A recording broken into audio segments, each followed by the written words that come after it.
everyone, today we're going to talk a little bit about the Design Studio and the Responsive Builder. As you can see, I'm on the Design Studio and this is where I can create pretty cool looking mockups on our platform. So on this video, I will create a mockup using Design Studio and then add it on one of my websites.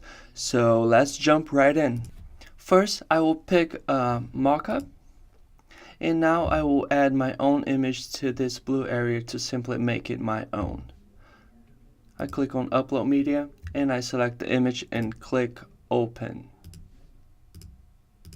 Now I can change the scale of the image. I can add text to the image. After I'm happy with it, I can go and click on Done. See Result. And there it is. Now I can download it to my computer. Just click on download.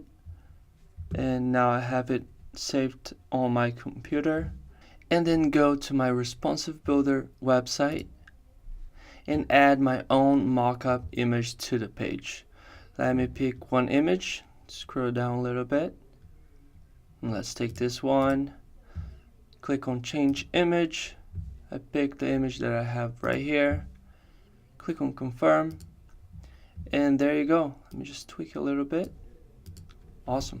And there you go. The whole process took less than 2 minutes, and that's how fast and easy you can create your own mockups and add them to your website.